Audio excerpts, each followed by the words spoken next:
কিসের লোভে এই রাতে আমি ভাত নিয়ে বসেছি।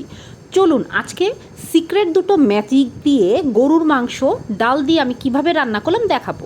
এখানে আমি মাংসের সাথে সব মশলাগুলো নিয়ে নিলাম এবং নিয়ে নিলাম আমার সবচেয়ে পছন্দের কোকো সিসিমের এই মাস্টার্ড অয়েলটা। দেখুন আমার মাস্টার্ড অয়েলের স্টক ওখানে কি পরিমাণ, আমি ওগুলো খাই না, আমি শুধু এটা খাই, এটা প্রায় শেষ হয়ে গেছে। এবং লাইলা তিলের এই শাহি মিট মশলাটা, এটা যে কি ভালো একটা স্মেল দেয়, অবাক হয়ে যাবেন।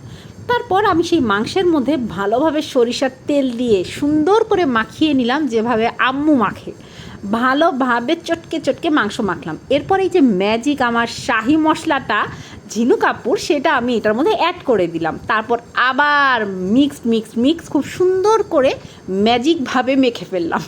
তারপর ভালোভাবে কষিয়ে নিলাম, কী যে সুন্দর স্মেল আসছে বলে বোঝাতে পারবো না। আমি অ্যাড করে দিলাম আমার ডাল, তার সাথে অল্প কিছু আলু দিয়েছি, একটা দুটো টমেটো দিয়েছি। এই তো কষিয়ে ঝোল দিয়ে দিয়েছিলাম, এই তো নাড়াচাড়া করে দিচ্ছি। কালারটা কিন্তু মাশাল্লাহ এসেছে, তাই না?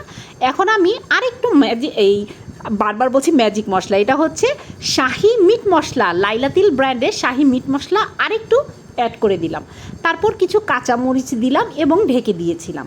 কিছুক্ষণ পর যখন দেখলাম না প্রায় হয়ে এসেছে, যেহেতু ডালের তরকারি সেহেতু ঝোল শুকিয়ে আসবে, আমি কী করলাম, ওই সল্ট বের মতো একটু জিরা ছিটিয়ে দিলাম, ছিটিয়ে আবার কী করলাম, ঢেকে রাখলাম যাতে এটা সুন্দরভাবে অ্যাডজাস্ট হয়।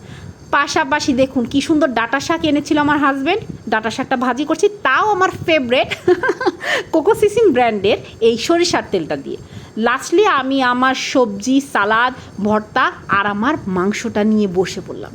আল্লাহর নাম নিয়ে বিসমিল্লাহ বলে দিলাম মাখা। এখন তো টেস্ট করবার পালা, কীরকম হলো কী যে বলবো, আমি মুখে দিয়ে হয়ে গিয়েছিলাম। আল্লাহ, লাইলা তিল ব্র্যান্ডের এই শাহি মিট মশলার ফ্লেভারটা যে এত সুন্দর, আর কোকো সিসিমের যে সরিষার তেলের ফ্লেভারটা, মাশাল্লাহ।